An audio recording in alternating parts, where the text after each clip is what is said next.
تحولات په هکله د طالبانو دریځ خلکو سره شریک کړي.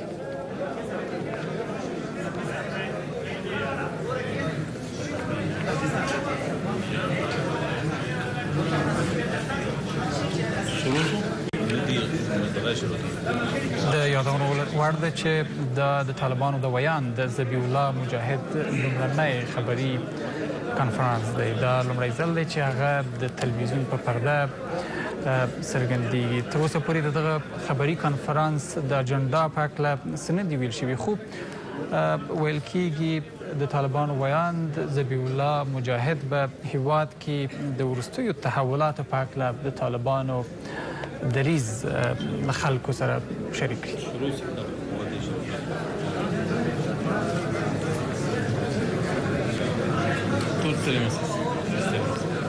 البته دا په کابل کې د طالبانو د ویاند ذبیح الله مجاهد لومړنی خبري کنفرانس دی چې څو شېبو کې به پیل شي.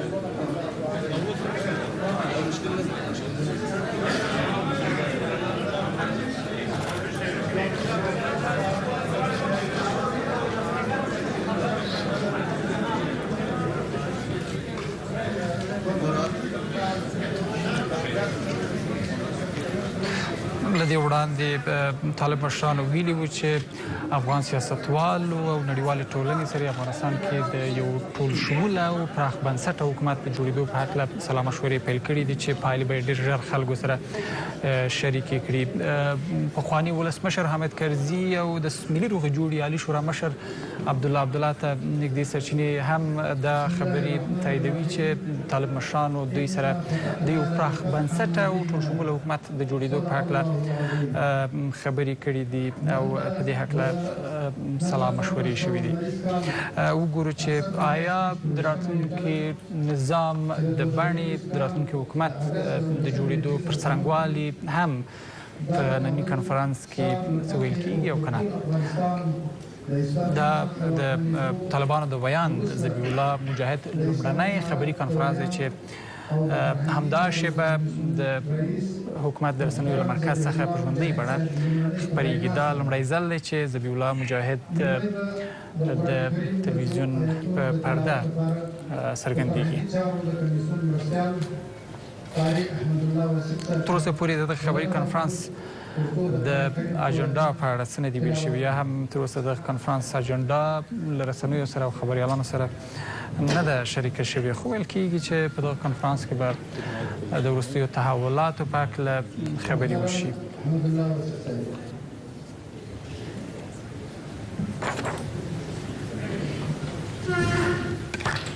دا په کابل کې د طالبانو ځانګړې توګه د طالبانو د ویاند ذبیح الله مجاهد لومړنی خبري کنفرانس دی.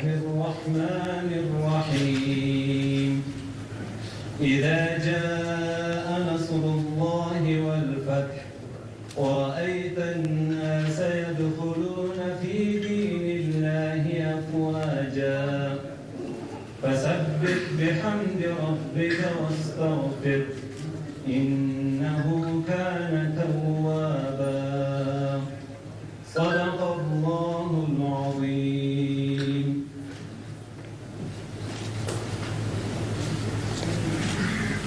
جزاكم الله خيرا. اوس به د افغانستان د اسلامي امارت محترم ویان او د فرهنګي چارو کمیسیون رئیس ذبیح الله مجاهد صاحب خپلې خبرې واورو. محترم ذبیح الله مجاهد. الحمد لله وكفى والصلاة والسلام على عباده الذين اصطفى أما بعد. قال الله تبارك وتعالى أعوذ بالله من الشيطان الرجيم بسم الله الرحمن الرحيم إنا فتحنا لك فتحا مبينا ليغفر لك الله ما تقدم من ذنبك وما تأخر ويتم نعمته عليك ويهديك صراطا مستقيما وينصرك الله نصرا عزيزا. وأيضا قال الله تبارك وتعالى واعتصموا بحبل الله جميعا ولا تفرقوا. صدق الله العلي العظيم. له هر څه نه مخکې محترمو ژورنالستانو د رسنیو استازو او ستاسو له لارې نه خپلو درنو او قدرمنو هیوادوالو او ورسره ټولو نړیوالو ته د زړه له کومې خپل سلامونه او احترامات وړاندې کوم. وروسته له سلام نه تاسو موږ ټول شاهدان یو چې افغانستان په داسې یو مقطع کې قرار لري چې ویې شو کولی له شل کلنې ډېرې درنې او پیچلې مبارزې څخه وروسته خپل هیواد یو ځل بیا آزاد او مستقل کړي او د اشغال ټغر له دې هیواد څخه ټول کړي. په همدې مناسبت خپل ټول ولس ته مبارکي وایم. دا ستر افتخار او ویاړ دا تنها د محدود شمیر کسانو نه بلکې زموږ د ټول ولس مشترک افتخار ده. تاسو موږ ټول پوهیږو چې افتخارات همیشه کم خلک ګټي ولې هغه خلک چې افتخار پې کوي او ویاړ یې بولي هغه د ټول ملت په پای تمامیږي او دا د ټول ملت یو د تاریخ برخه ګرځي. په همدې اساس ټول ملت ته مبارکي وایم او د ښه راتلونکي هیله کوم. ازادي او استقلال اخیستل د هر ملت مشروع حق ده. افغانانو هم د خپل مشروع حق څخه په استفاده وسو کولی. له اوږدې او درنې شل کلنې مبارزې او جهاد څخه وروسته دغه ازادي واخلي او خپل هیواد د اشغال او د اشغال له تتمو څخه پاک کړي. دا زموږ حق او ویاړو چې دا حق مو ترلاسه کړ. په مقابل کې د لوی الله جل جلاله څخه شکر ادا کوو چې دغسې یو لویه مقطع ته یې موږ ورسولو او خپل انعام یې زموږ په ولس باندې وکړه او دې ملت ته یې ازادي ورکړه. اسلامي امارت وروسته له دې چې هیواد آزاد سو د هیچا په مقابل کې د عقدې او دښمنۍ پالیسۍ نه لري. موږ تاسې ټول پوهیږو طبیعي خبر ده په افغانستان کې ډېر بحراني حالت او جګړه تېره سوه. په دې کې به ځینې خلکو اشتباهاتو او داسې کړنې کړې وي چې هغه د اشغالګرو په ګټه تمامېدې. خو کله چې موږ افغانستان ته راغلو غواړو چې افغانستان نور د جګړې میدان نه وي. نور دلته جګړه د نن نه هیڅ پای ته ورسېده. بناء د علي قدر امیر المؤمنین د فرمان په اساس ټول هغو کسانو ته مقابل جهاد کې ولاړو عفو سوې. زموږ له خوا نه هم ټول عفو سوي دي او دغه عفو خاص د دې دپاره وسې موږ نه غواړو نور جګړه تکرار سي، جګړه دوام وکړي او د جګړې عوامل باقي پاتې سي. بناء اسلامي امارت له هیچا سره دښمني نه لري. سر له نن نه د ټولو اړخونو جهتونو سره دښمني پای ته رسېدلې ده. موږ نه غواړو په دښمني کې ژوند وکړو او طبیعي خبر ده چې هیڅ ملت هم خپل په مقابل کې دښمنان نه غواړي، نه داخلي او نه بهرني.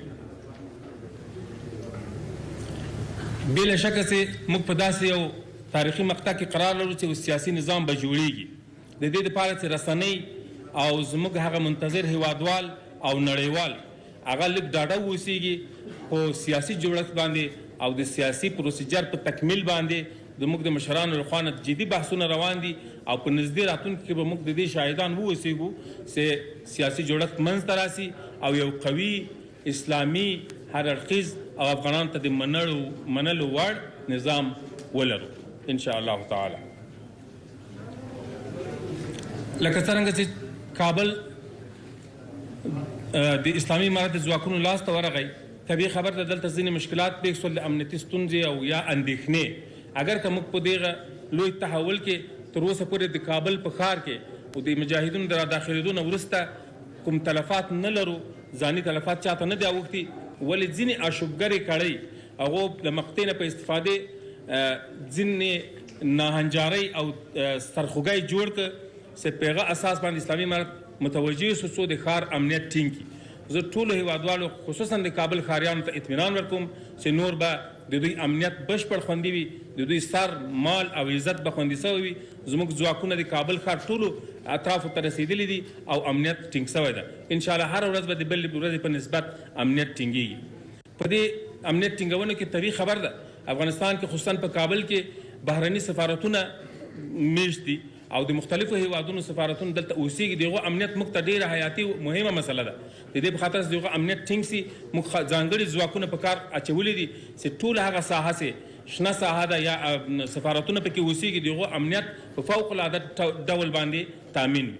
بناء ټولو بهرنیو هیوادونو ته د هغو سفارتونو ته د استازو ته سیاسي نمایندګیو ته د ملګرو ملتونو مؤسساتو ته او نړیوالو عامه او بشري او خیریه مؤسسات ټولو ته ډاډ ورکوو چې د دوی په وړاندې به هیڅوک هم هیڅ ډول اقدام نه کوي، هیڅ زیان به نه ورسیږي، امنیت به بشپړ خوندي وي. زموږ ځواکونه به د دوی د امنیت دپاره شپه او ورځ لاس په کار وي انشاءالله تعالی.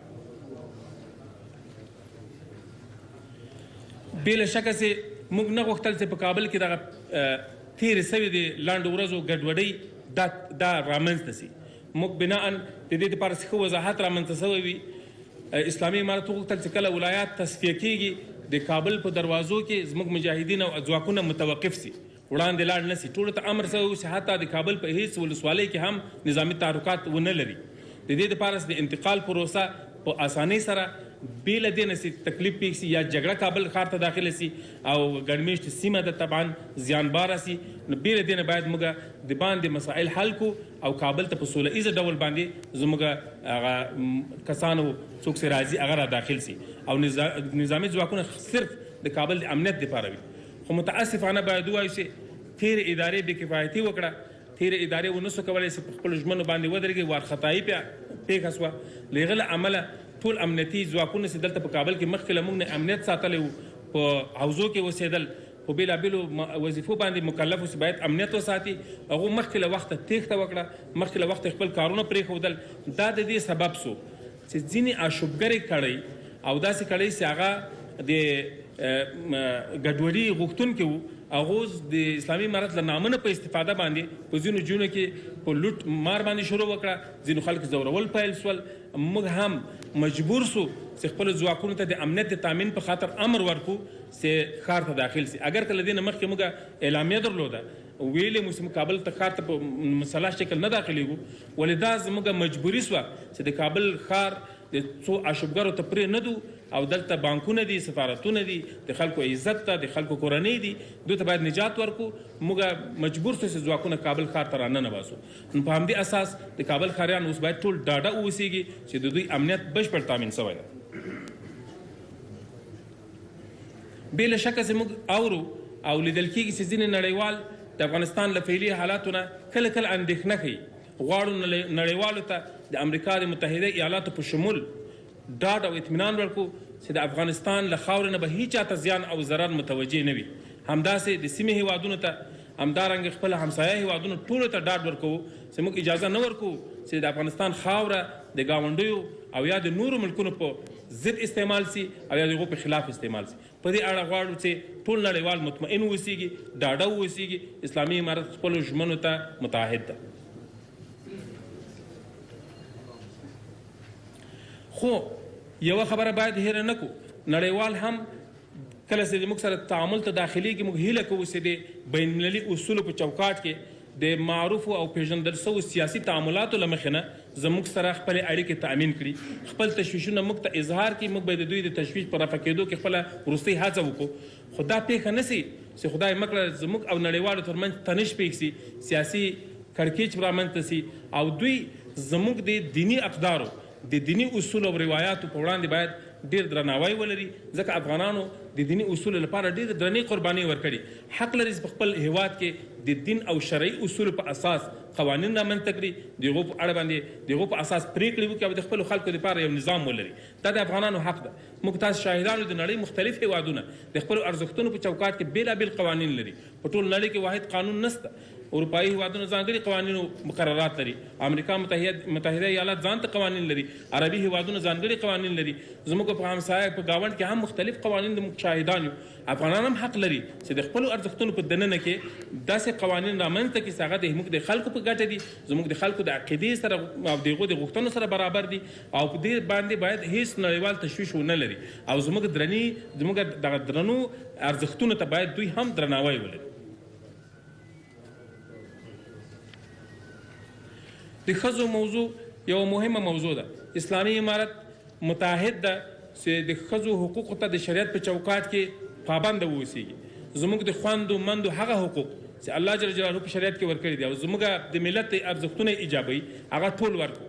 ښځه د ټولنې مهم عنصر او برخه ده. ښځې به د هېواد په بېلابېلو برخو کې فعالیت لري او د چوکاټو د اصولو په دننه کې به کار کولی شي. په طبي تعلیمي او مختلفو برخو کې اړتیا ورته لرو د موږ ټولنې اړتیا حس کوي دوی به زموږ سره حضور ولري او فعال فعالیت به وسي کولی. البته په دې اړه چې نړیوال اندېښنې لري او یا نور چاته اندېښنې پیدا کېږي موږ ډاډ ورکوو چې د ښځو په وړاندې به هېڅ نوع تاوتریخوالی نه کېږي هېڅ نوع تبعیض ته به اجازه نه ورکول کېږي. البته اسلامي اصول یو چوکاټ ده چې هغه باید زموږ سره نړیوال هم تسلیم کړي او زموږ هېوادوال هم مني. زموږ ښځې مسلمانې دي هغوی غواړي چې خپل ژوند د اسلام او د شریعت په چوکاټ کې عیار کې هغسې ژوند تېر کړي.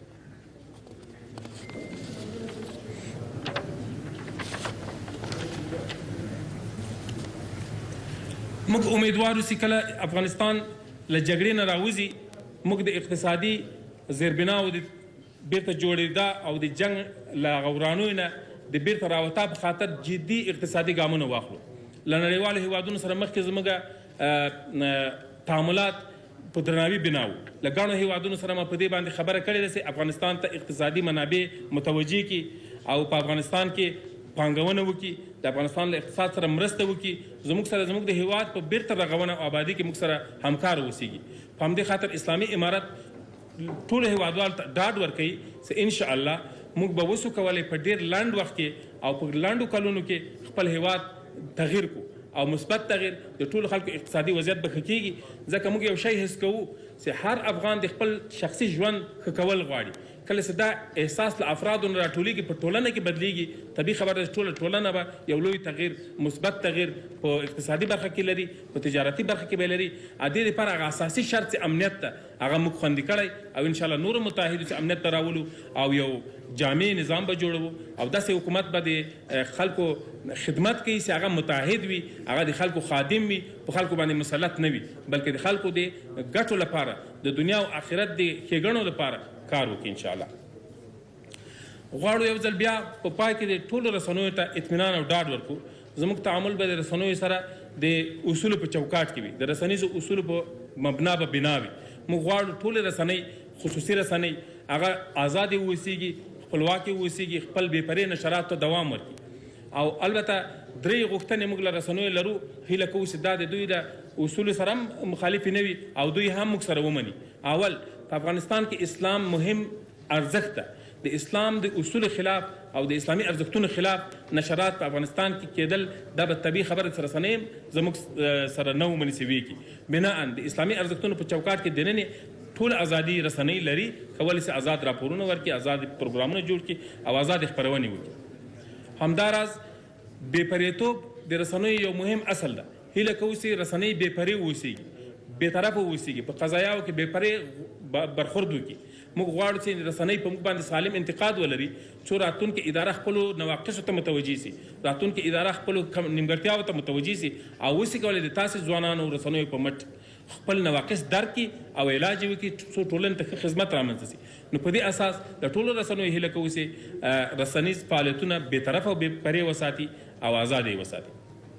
همدارنګې یو ډېر مهم شی دا ده چې افغانستان خلکو ته خپل ملي ارزښتونه ډېر ارزښت لري او ډېر قیمت ورته لري. د ملي ارزښتونو دپاره ډېرې قربانۍ ورکړي. ملي ارزښتونه هغه څه دي چې موږ ملت سره یو ځای کړی او یو اتفاق باندې ژوند سره کولی شو. هېڅ چاته داسې د نشراتو اجازه نشته هغه د موږ د ملي ارزښتونو خلاف وي. لکه مثلا تعصباتو ته لمن وهل قوم پرستیو ته لمن وهل مذهبي اختلافات راپارول سمتي اختلافات راپارول چې دا زموږ د ټولنې په ګټه نه ده. او الحمدلله وینم ستاسې ټول ځوانان افغانان یاست اکثریت افغانان دي زموږ د هیواد ملي ګټې دا دي چې موږ په یو موټی افغانستان کې ژوند وکړو په واحد افغانستان کې ژوند ولرو او له ټولو مختلفو جهتونو سره په مشترکه ژوند ولرو ټول قومونه یو له بل سره ورونه غوندې ژوند ولري. په دې اساس د تاسو ټولو همکارۍ ته اړتیا لرو او موږ سره خپله همکاري وکړئ. په اخر کې له تاسو ټولو نه مننه کوم چې زموږ سره مو دلته په کنفرانس کې ګډون وکړه او سلامت اوسئ.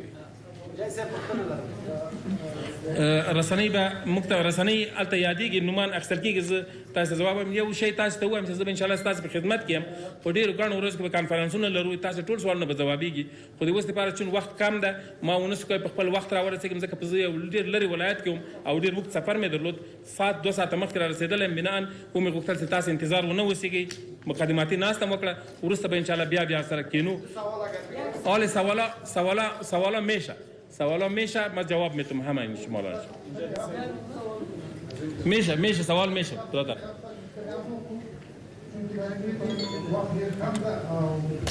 کم زیادتی در هر مواردی یوای وقتنا باقی مزید عربا در نور کنارشون او سفارت الجزیره حمید الله محمد شاه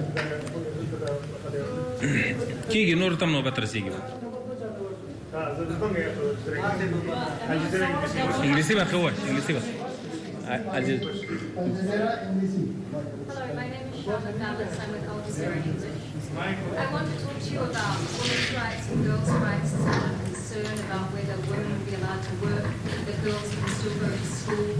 What assurances can you give to women and girls that their rights will be protected?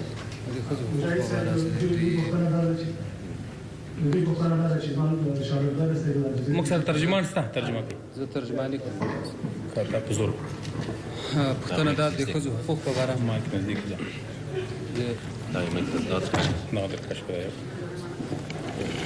سیمه واس کوله مسیج صحیح ښځو حقوق په اړه پښتنه داسې تاسو کوم ضمانت ورکوي چې ښځه به حق لري کار ته ولاړ شي او سبق ووایي او داسې نور حقوق کوم بلې د ښځو په وړاندې زموږ دریځ ما مخکې بیان کړ چې موږ به انشاءالله د شریعت په چوکاټ کې ښځو ته د کار او فعالیت اجازه ورکوو ښځې د ټولنې مهم عنصر ده او موږ دې ته په درناوي ګورو د ټولنې په ټولو هغه برخو کې چې موږ ټولنه اړتیا ورته لري ښځو به فعال حضور ولري البته د شریع چوکاټ په داخل women will be afforded all their rights whether it is in work or other activities because women are a key part of society and we are guaranteeing all their rights within the limits of Islam. Mr. Mujahid, Ian Panel, ABC News from America. Can I ask you, what guarantees can you give to the Afghans who fought with the Americans, the interpreters? Because all the people their questions. So we want to have the right. What guarantees will you give to the Afghans who are now hiding at home, who want to leave the country, who the Americans will transport? They can't get to the airports. So what guarees? I'm sorry. One. This is very important because there's a man who's being held hostage by the Taliban. His name is Mark Frericks, and on behalf of his parents, they've asked me to ask you whether you will now commit to release him.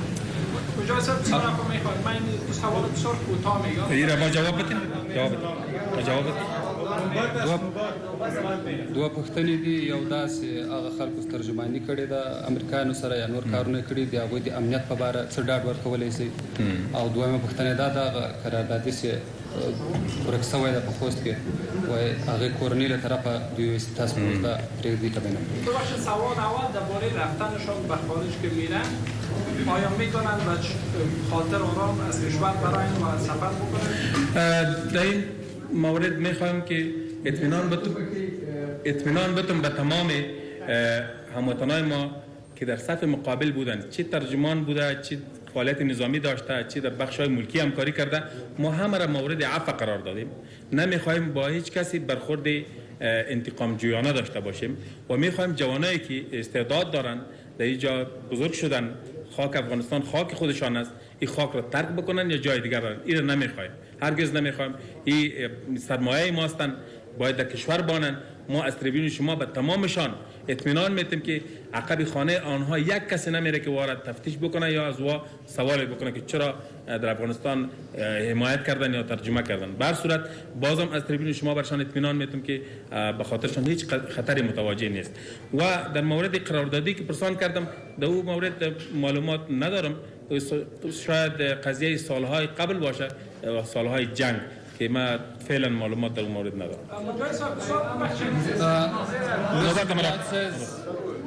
ترجمه رو بشنوید. Mr. Mujahid says that we are assuring the safety of all those who have worked with the United States and Allied forces, whether as interpreters or any other field that they have worked with them.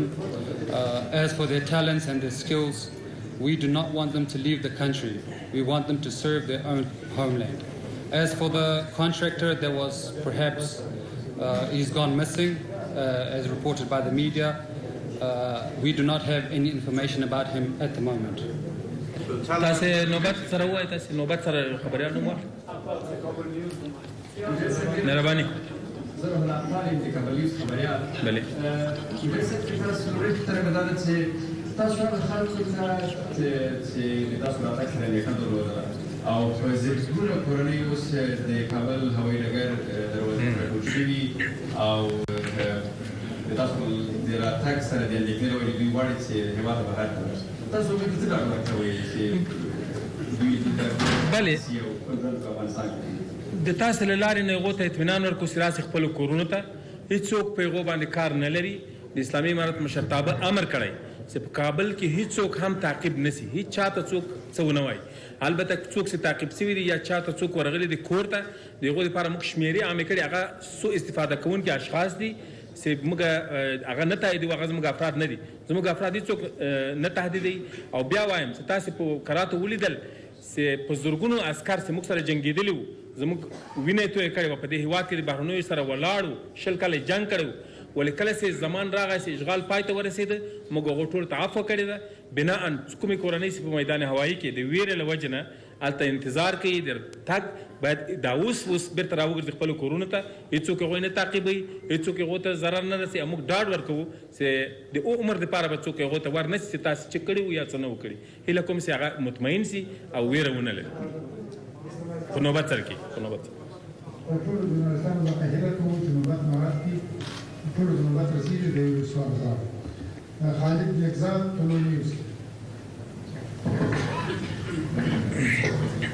تشکر می‌کنم من خودتون هستم خبرنگار تلویز شما تمام مردم عفو کردید مردم شما را قرار خواهد بخیر چون بارها شما وقت انتخابی در نقاط مختلف افغانستان به شمول کابل حتما نجبه مسیری که کابل آمده این زخمایی که سالهای گذشته کابل دیده دهها خانواده زاددار شده کسی بی‌خبر زنی بیوه پاسختون به این خانواده چی است یک سوال خوب است یک سوال نوبت بر از شما میدان که نمیشه باید یادآور شوم که ما خو امر عفو قرار میدیم این را به نفع صلح و ثبات در افغانستان میدانیم تمام جهت‌های مقابل همراه ما در مقابل بودند از الف تا یا همه عفو هستند ما ازشان انتقام نمیگیریم یک دوم خدای نخواسته ما علیه هیچ کس کدام عمل قصدی را انجام ندادیم که زیانی دیده باشه البته اگر در جریان جنگ کسی صدمه دیده باشه بدون اختیار و بدون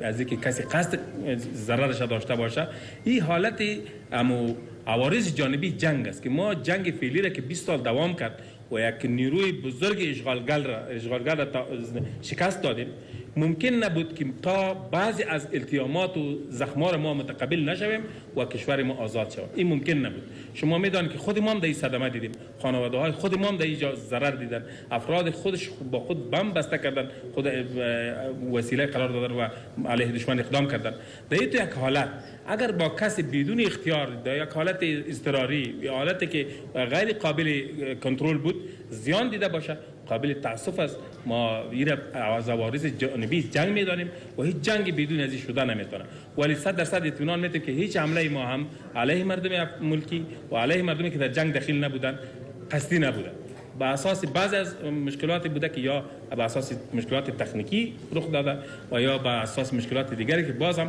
قابل تاسف است و ما میخواهیم که آنها همین چیزی را با ما هم باید درگذر داشته باشند پرسان دیگر جواب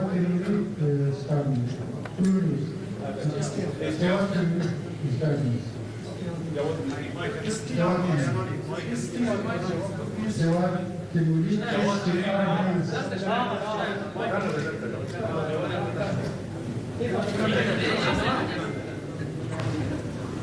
آقای سفیر هسته بخواني بدل بعد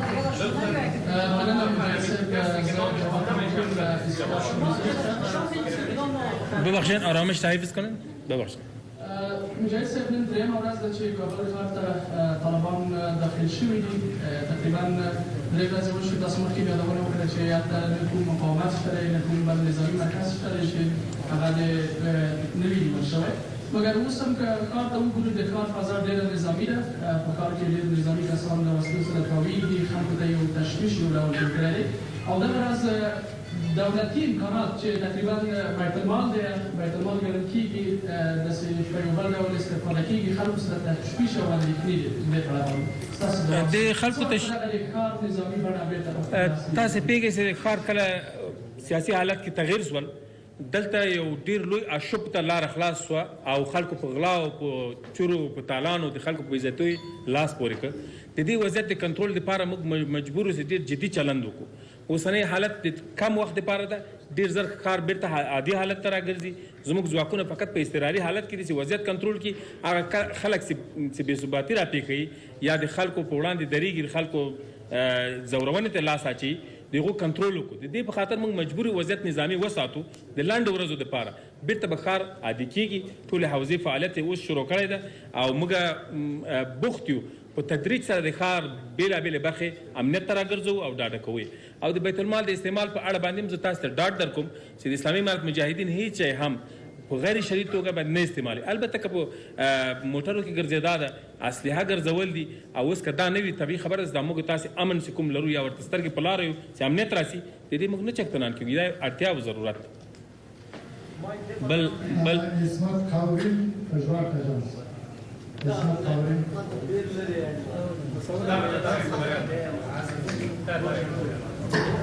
بسم الله الرحمن الرحیم. عبدالرقیب سالم له پژواک څخه. زما یوه لنډه پوښتنه دا ده چې له خلکو سره نږدې د دفاعي او امنیتي ځواکونو برخلیک او د هر بیرغ ټول سور شین چې لا اله الا الله محمد رسول الله وګړدون الله اکبر او د افغانستان نمایندګي پکې کېږي، د هغو برخلیک څنګه کېږي او دا ستاسو جنګ یا ستاسو راتګ د هرې چوکۍ لپاره نه دی چې تاسو نن پرې ناست یاست. څه موده مخکې مې نپال وویل تاسو یې خپله مسؤلیت ومنه. آیا دا مبارزه د کمپیوټر رنګېدل دا د دغه چوکۍ مفید لپاره که نه؟ شکر. تاسو ته باید یادونه وکړم چې د افغانستان خاوره ازادول یو لوی ارزښت او لوی هدف و او خاوره ازادول هلته بشپړېدلی سوی چې اشغالګر او د هغو تتیمت دواړه باید ختم سوي وای. کله دلته موږ د اشغالګرو هغه لاسپوڅې په واک کې پرېښې وای، د اشغال موخې به په خپل ځای وي. موږ نشو کولی دلته اسلامي حکومت جوړ کړو او تاسیس یې کړو. د دې مخه نیول سوی وه. تاسې لیدل چې له موږ نه مخکې ادارې تر آخري ورځې پورې هم د جنګ خبرې کولې. مذاکرات جریان درلود. 18 میاشتې کېږي په قطر کې زموږ استازي ناست دي او قوي ټیم لرو. مګر تاسې ولیدل مکررا د هغو مذاکراتو د جریان سبوتاژ وسو، مکررا جنګ طلبي وسوه. 3 هفتې وړاندې په دې ښار کې تاسې د دې ښار د واکمن لخوا واورېدل چې د 6 میاشتو لپاره د جنګ جدي جنګ اعلان کړی. دا به تاسې نه وي هېر کړی. رسنۍ هیله کوم چې حافظه یې قوي وي. نو د دې په خاطر چې موږ د وضعیت له جنګه وباسو، دا هېواد 6 میاشتې نور بیا هم د خپلو اولادونو یتیمتوب او د ځوانانو وژلو ته پاتې نه سي. موږ مجبور سو جدي اقدام وکړو. دا د قدرت غوښتنې مبارزه نه وه، دا د اسلامي حاکمیت د جوړېدو مبارزه وه. او که موږ پوه سو چې ما سواله موږ نه بل څوک اسلامي حکومت دلته جوړولی سو، موږ حاضر یو چې هغه دلته حاکمان کړو. په هر صورت اوس امید کېږي زموږ ملت او زموږ د مبارزینو زموږ د مجاهدینو چې اسلامي حکومت به جوړېږي. هغه دا کسان چې نن سبا به یې تاسې وینئ. خو په هر صورت موږ غواړو چې داسې حکومت او نظام آینده کې جوړ سي چې ټول جهتونه پکې ځان وویني، ټول جهتونه پکې شامل وي او له بېلابېلو جهتونو سره تفاهم ته ورسېږو. د جنګ دوام نه غواړو، د افغانستان سولې او ثبات ته لیواله یو. همدې خاطر مبارزه سوې ده او هغه کړۍ چې هغه د بهرنیو په خدمت کې وي وژل سوي دي. هیله کوو د هغو د برخلیک په اړه ځکه پوښتنه مه کوئ چې هغوی په خپله ملامته وو. هغوی د افغانستان د خلکو په ضد موقف له دغه طرفونه نیولی وو، له دغه جنه به د جنګ خبرې کولې او د سولې خبرې. لکه راځئ چې نن تاسو ته وایم له قوت سره هم راغلي یو، له جګړې سره هم راغلي یو. تاسو قوت هم لیدئ چې په 11 ورځو کې ټول افغانستان ونیو، ولې بیا هم موږ د تکبر خبره نه کوو، موږ د جنگ خبره نه کوو، مقابل جهت ته مو د عفو خبره کړې ده، له ټولو سره د نیک تعامل برخورد کوو. ښار کې مو مجاهدینو ته امر کړی د هېچا کور ته لاړ نه سي چې یا دولتي کارمند یا وسله ورسره ده یا موټر ورسره ده، څوک تهدید نه کړي. دا زموږ پیغام ده. هیله کوو دا پرتله تاسې وکړئ، بیا به د مخکې څوک دلته ناست و د هغه او زما ترمنځ توپیر اسانه سي. مننه. د بیرغ په اړه باندې راتلونکی نظام پرېکړه کوي، پرېږدي چې ټول شی موږ ونه وایو د خپل فکر نه. کله چې نظام جوړ سي هغوی کې به ټول ونډه لري، افغانان به بېلابېل دلایل لري د خپل موقف لپاره، هغوی ته به دا شی پرېږدي. په هر صورت اوسنی وضعیت خو نظامي ده، دا بېله موضوع ده. تاسو په ډېرو ځایونو کې ګورئ لام بیرغونه په خپل حال دي، ولې کله چې نظام جوړ سي هغوی په دې اړه تصمیم نیسي. BBC انګلیسي محمد محفوظ زبیدي.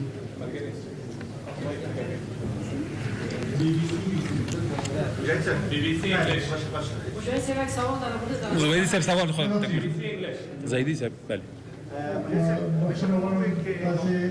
فرق بین طالبای مزدنامه و چیه؟ چی تحلیل در بین؟ بله، اگر این سوال به اساس ایدئولوژی و مفکوره و یا عقیده و باور شود تفاوتی وجود نداره، چون ملت ما 20 سال قبل مسلمان بود، امی بچه و اولادایشان است، آل هم امو مسلمان های هستند، امو باور و عقیده خود دارند. ولی به اساس پختگی، به اساس تجربه، به اساس بینش اگر محاسبه بکنیم بدون شک تفاوت‌های زیاد وجود داره. این به این اساس است که انشالله گام‌های فعلی با گام‌های قبلی تفاوت مثبت خواهد داشت و این یک پروسه تکمیلی است که انشالله به وجود آمده.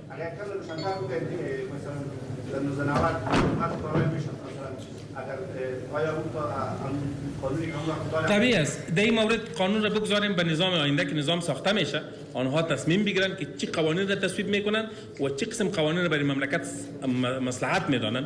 ما میخوایم حکومت آینده ای مسئولیت داشته باشه که پاسخگوی تمام مردم ما باشه. از این جناب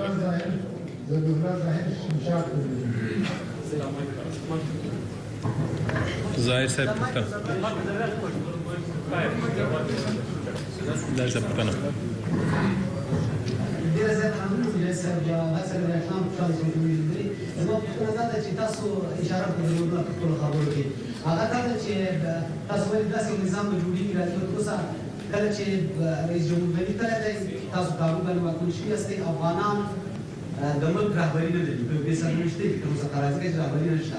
تاسو ولې په داسې نظام باندې کار کوي چې ټول خلک خپل پایون دا کار چې د کېږي چې روانه وي چې د قطر سیاسي رهبري هم انهار ته رسېدلې ده. دا مسله څنګه ده؟ یو لنډه پوښتنه وي، لنډه پوښتنه دا ده چې افغانستان کې د وسلو قاچاقبر ډېر زیات دی، هر وخت د وسلو سرحدونه څه پلان دی ولې کېږي چې وسلې په پاکستان روانه. یو شی تاسو ته وایم ظاهر صاحب چې نظام باندې کار روان دی، دا اوس زموږ مشرتابه په جدیت سره بوخته ده چې نظام جوړونې لپاره پروسه تکمیل کړي او نظام به جوړ سي. په دې باندې په جدیت سره کار روان، تاسو ته بیا اطمینان درکوم او کله چې منتظر پاتې شو تکمیل سي او بیا موږ اعلان واورو. یو موضوع دوم د اسلحو د قاچاق موضوع موږ اوس نه تاییدوو، موږ ټول سرحدات په لاس کې لرو، ډېر جدي کنټرول وجود لري، هېڅ چېرې څوک یو میل هم نسي د باندې ویستلی. موږ اطمینان ورکړو خپل ولس. البته خپلې اسلحې چې دلته وي په جنګ کې استعمالېدې هغه به په سالم ډول ټولېږي، ذخیره کېږي به، نور به انشاءالله په دې هېواد کې موږ د جنګ شاهدان نه یو. نو ټول تقریبا نږدې تماسونه جوړ دي، څوک نه دي پاتې. ډېر تاسو وینئ چې هغه کم کړی ځینې جوړ کې ستا هغو تماسونه روان دي، غواړو د خبرو د لارې مسله حل شي. حمید الله حمیدي سپرغمۍ راډیو. حمید الله حمیدي سپرغمۍ راډیو. بهرني ژورنالستانو ته هڅه وکړي چې ډېر تماس وکړي. ځانمرګرو بېلابېلې پوښتنې وکړي. زه به ورته پوښتنه وکړم هغه چې فیسبوک ادارې نوی یو خبر خپور کړی دی، داسې ویلي دي چې د طالبانو پر کړنو چې هغه په ټولنیزو رسنیو کې مثلا عکسونه دي، ځینې ویډیوګانې دي، د هغوی د نشر لپاره اجازه نه ورکوي. نن سبا تاسو پوهېږئ چې فیسبوک ډېره کارول کېږي، فیسبوک رسنۍ او ډېره مهمه ده. تاسو د دې لپاره په راتلونکي کې څه پلان لرئ چې خبرې ورسره وکړئ؟ دا سوال خو باید د فیسبوک له ادارې سره چې د بیان د ازادۍ دعوت دوی کوي او دلته خلک د بیان د ازادۍ په خاطر 20 کاله مړه سو، بمونه پې وغورځول، نن دوی بیا دوی ته اجازه نه ورکوي چې زموږ تصویر خپور سي. خپله هر څه وکړه هغه ټول خپاره سوه. دا پوښتنه باید د فیسبوک له ادارې وشي، د بیان ازادي ولې محدوده سوه، ولې خپل ارزښت له لاسه ورکړي. هغو نه باید پوښتنه وشي. سوال به نوبت جواد درویش تمدن تلویزیون. بهرانوی رسانه‌ای تو زیاد وقت وقت. برای میاد خدا من جواد درویش هستم، خبرنگار تلویزیون تمدن. برخی از گزارش‌ها رسیده که در شمار از ولایت‌ها برخی از خانه‌هایشان بیرون برده شده. ما گزارش از هرات داریم که شاعر چند روز از هنوز وضعیتش معلوم نیست. شما این موضوع را چقدر تایید می‌کنید که امارت اسلامی یا اعضای گروه شما این شاعر را برده یا نه و یا کسای دیگری به خاطر رزمانسازی امارت؟ یک بحث دیگر که در نظام بعدی شما کسایی که امروز رفتن بیرون از افغانستان سیاسیون هستن، مثل کسایی که با امارت اسلامی جنگ میرن، مثل مارشال دوستون هست، مثل استاد هستن و یا کسای دیگه که در پاکستان هستن، اینا در قدرت و یا در نظام بعدی جای داشت و خواهند داشت یا نه؟ باید در مورد سوال اولتان بگویم 3 روز شده که کابل تسخیر شده. ما در تمام ولایت به شمول کابل هیچ قضیه قتل نداریم، یعنی امنیت سرتاسری به کشور برگشته. اختطاف یک شاعر اگر اختطاف شده باشه ما جدی را پیگیری میکنیم. شاعر و استعدادهای ما کسی حق نداره اختطاف بکنه، از این جدی جلوگیری میکنیم و این حالت را باید شما فراموش نکنین که فعلی حالت وضعیت نظامی است. ما در حالت کنترل بیشتر هستیم. اگر کمی وقت بیشتر به ما داده شود ان شاء الله تمام وضعیت نرمال میشه، هیچ کسی اختطاف نخواهد نیست، کاملا اطمینان میدیم.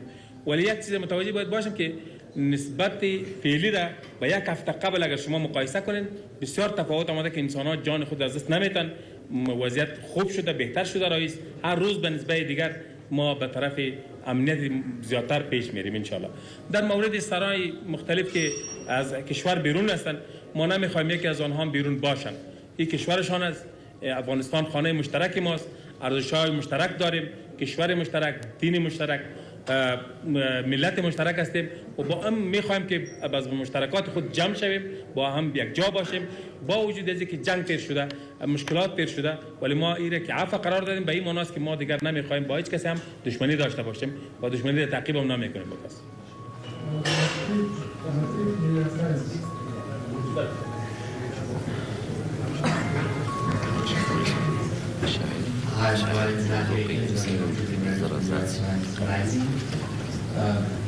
سوال ما نیست که امروز افغانستان اول کشور تولید تریاک است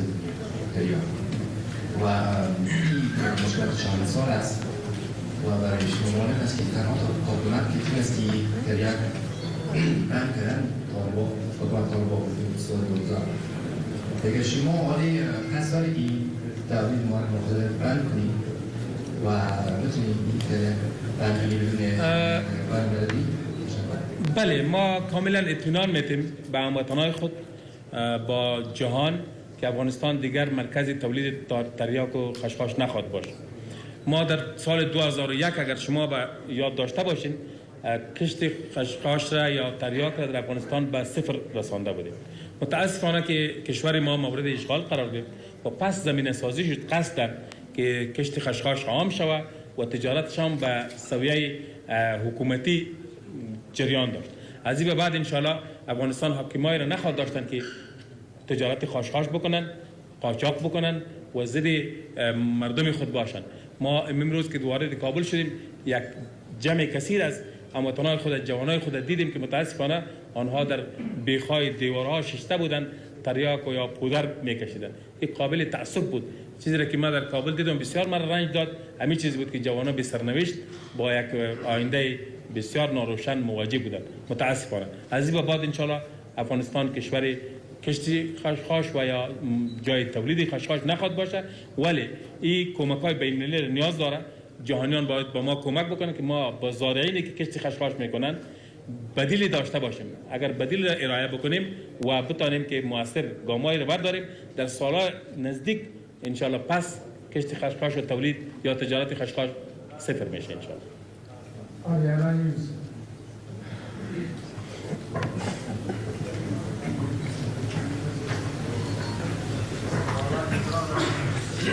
بسیار تشکر آقای مجاهد.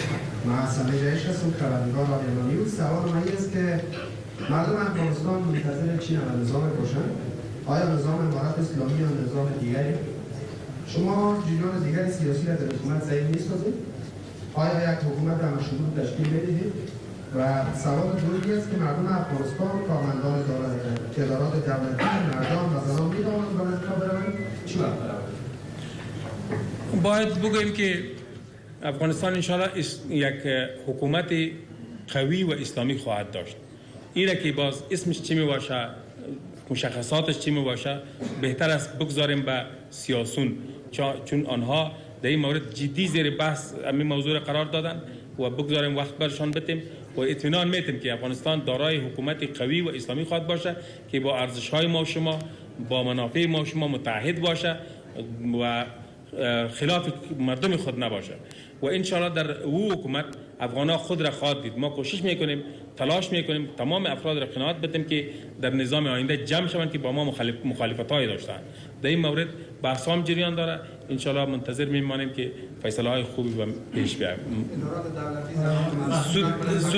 زودتر ادارات دولتی بیشتر فعال خواهد شد، تمام کارمندان خواهد آمدن به شمول اوناست انشاءالله بخش‌های مختلفی که برشان تعیین است یا قوانین اسلام و شریعت اجازه میده در اوج فعال خواهد بودن. ما شما شاهد هستیم در بخش طبابت، در بخش تعلیم و تربیت، در بخش پلیس، در بخش سالمندوالی، در بخش‌های مختلف جامعه خانم‌ها نیاز است، ضرورت جامعه است، برشان تنظیم خواهد شد.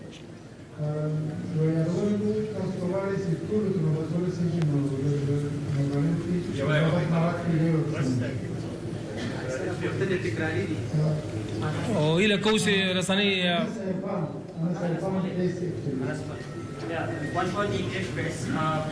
What happens to your relation with Al-Qaeda? Are you willing to give that up, or are you willing to give an assurance on that? Number one, and number two, who will be the leader? One question. It's a two-part question.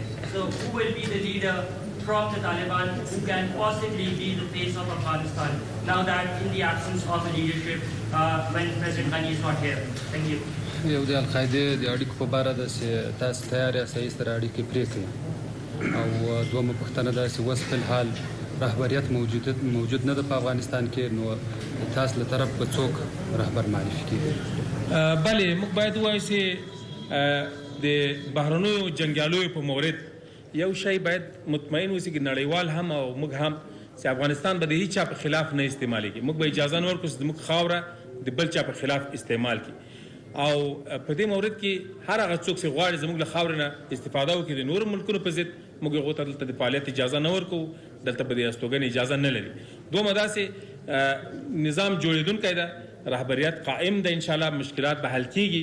امید کوو چې موږ څو ورځې صبر وکړو او زغم ولرو. اوسنی حالت د کنټرول حالت ده، موږ به ډېر زر نظام چښتنان انشاءالله د ښه بهتره نظام. The first question about foreign fighters. ترجمه وشي. The first question about foreign fighters is that we will not allow any foreigners who wish to harm or threaten the security of other countries, any space in Afghanistan, and we have assured this. As for your second question,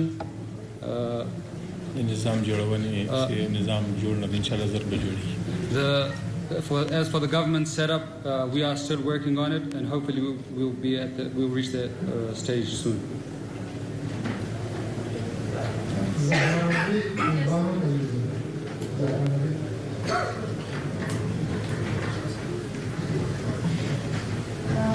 Saman, can you please clear out mention for us about the situation of law and journalists and women working in the media? You say something that is not clear. Can they active like with government like this or no? Can you please repeat the question? Can you please repeat the question? در مورد وضعیت خبرنگاران زن و اینکه زنان در رسانه‌ها آیا میتونن مثل سابق فعال باشن یا یک حجاب خاص یا یک مثلا میتونن فقط خبر بخونن یا میتونن یک برنامه خاص اجرا کنن؟ شما گفتین اما این مشخص نداره. در این مورد بگذاریم که نظام آینده و حکومت آینده پاسخگو باشه. ما میخوایم قوانینی طرح شود که برای تمام قشر جوان ما فعالیت ها باشه، ولی در چارچوب شریعت اسلامی. این یک کلیه گفتیم به خاطر که ما فعلا در وضعیتی قرار نداریم که تمام قوانین را ما تشریح بکنیم. بگذاریم نظام ساخته شود، قوانین ساخته شود، قانون بر سر ما و شما حاکمیت میکنه، ما شما مراعات قوانین نمیکنیم.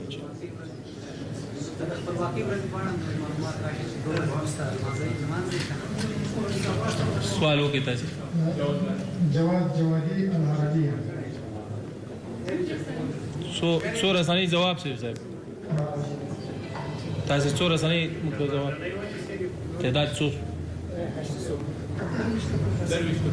سلام عرض احترام، من جواد جوادی هستم، شبکه عربی. مولوی صاحب شما گفتید که حکومت قوی و اسلامی زیر بحث است و الان بحث بین سیاسیون جدید جریان دارد. بحث با کدام اطراف دقیقاً جریان دارد؟ آیا شما با شورای هماهنگی که متشکل از دکتر صاحب عبدالله و حکمتیار و کنزای صاحب از شما درشان در ارتباط هستید؟ یک سوال و سوال دوم این که رهبر تحریک طالبان جناب آقای هبت الله خانزاده به کابل میآیند و کی خواهد آمد؟ در این مورد باید بگوییم که به زودی ما شاهد از این خواهد باشیم که نظام داشته باشیم و حکومت تأسیس خواهد شد و ما تلاش میکنیم با تمام جهت‌ها تماس قائم شود. با اکثریتشان تماس قائم شده، با دکتر صاحب عبدالله با دیگرها ما در تلاش داریم شویم، حال هم تماس ها را داریم، کوشش میکنیم که هم افغان‌ها جمع شوند. ما نمیخوایم هیچ رهبر افغانستان، هیچ کسی که در اینجا برای مردم خود یک اراده خدمت داره و یا در مردم خود جای و جایگاه داره آنها نادیده گرفته شوند. تشکر که از این فرصت براتون تشریح کردم تا بتانیم نظام آینده ساخته شود. همه خود را خواهد دید و اینکه رهبر ما چی وقت می به افغانستان ان شاء الله به کابل ان شاء الله به زودی این فیصله خواهد شد و تلاش می‌ورزیم که نظام ساخته شود، همه مسائل ان شاء الله حل شود. یک ضرب اجل است برای نظام آینده چقدر وقت نظام طبعا کمی باید ما منتظر بمانیم چون وضعیت اضطراری نو از حالت جنگ میبره. کوشش میکنیم که جهات هم قناعت داشته باشند و ما هم نظام سالم داشته باشیم. نیاز به وقت است. سید محمد امین عالمی ریس تیوی. بسم الله الرحمن الرحیم. تشکر مجلس صاحب. یکی از مسائل اساسی در امر مداری که می‌دانید برقراری روابط مستحکم و خوب با کشورهای همسایه هر کشوری هست.